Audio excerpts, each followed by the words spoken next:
Bible reading എസ്തേറിൻ്റെ പുസ്തകം chapter 5.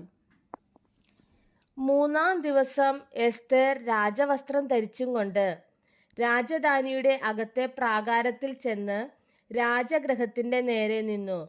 രാജാവ് രാജധാനിയിൽ രാജഗൃഹത്തിൻ്റെ വാതിലിനു നേരെ തൻ്റെ സിംഹാസനത്തിൽ ഇരിക്കുകയായിരുന്നു. എസ്തേർ രാജ്ഞി പ്രാകാരത്തിൽ നിൽക്കുന്നത് രാജാവ് കണ്ടപ്പോൾ അവന് അവളോട് കൃപ തോന്നി. തൻ്റെ കയ്യിലിരുന്ന പൊൻചെങ്കോൽ രാജാവ് എസ്തേറിൻ്റെ നേരെ നീട്ടി. എസ്തേർ അടുത്തു ചെന്ന് ചെങ്കോലിൻ്റെ അഗ്രം തൊട്ടു. രാജാവ് അവളോട്, എസ്തേർ രാജ്ഞിയെ, എന്തു വേണം? എന്താകുന്നു നിന്റെ അപേക്ഷ? രാജ്യത്തിൽ പാതിയോളമായാലും നിനക്ക് തരാം എന്ന് പറഞ്ഞു. അതിന് എസ്തേർ, രാജാവിന് തിരുവുള്ളമുണ്ടായിട്ട് ഞാൻ ഒരുക്കിയിരിക്കുന്ന വിരുന്നിന് രാജാവും ഹാമാനും ഇന്ന് വരേണം എന്ന് അപേക്ഷിച്ചു. എസ്തേർ പറഞ്ഞതുപോലെ ചെയ്യുവാൻ ഹാമാനെ വേഗം വരുത്തുവിൻ എന്ന് രാജാവ് കൽപ്പിച്ചു. അങ്ങനെ രാജാവും ഹാമാനും എസ്തേർ ഒരുക്കിയ വിരുന്നിന് ചെന്നു. വീഞ്ഞ് വിരുന്നിൽ രാജാവ് എസ്തേറിനോട്, നിന്റെ അപേക്ഷ എന്ത്? അത് നിനക്ക് ലഭിക്കും. നിന്റെ ആഗ്രഹവും എന്ത്?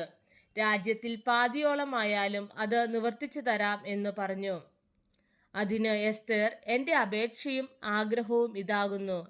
രാജാവിന് എന്നോട് കൃപയുണ്ടെങ്കിൽ എൻ്റെ അപേക്ഷ നൽകുവാനും എൻ്റെ ആഗ്രഹം നിവർത്തിപ്പാനും രാജാവിന് തിരുവുള്ളമുണ്ടെങ്കിൽ രാജാവും ഹാമാനും ഞാൻ ഇനിയും ഒരുക്കുന്ന വിരുന്നിന് വരേണം. നാളെ ഞാൻ രാജാവ് കൽപ്പിച്ചതുപോലെ ചെയ്തു കൊള്ളാം എന്ന് പറഞ്ഞു. അന്ന് ഹാമാൻ സന്തോഷവും ആനന്ദവുമുള്ളവനായി പുറപ്പെട്ടു പോയി. എന്നാൽ രാജാവിൻ്റെ വാതിൽക്കൽ മൊർദെഖായി എഴുന്നേൽക്കാതെയും തന്നെ കൂസാക്കാതെയും ഇരിക്കുന്നത് കണ്ട് ഹാമാൻ മൊർദെഖായിയുടെ നേരെ കോപം നിറഞ്ഞു. എങ്കിലും ഹാമാൻ തന്നെത്താൻ അടക്കിക്കൊണ്ട് തൻ്റെ വീട്ടിൽ ചെന്ന് സ്നേഹിതന്മാരെയും ഭാര്യയായ സേരെശിനെയും വിളിപ്പിച്ചു.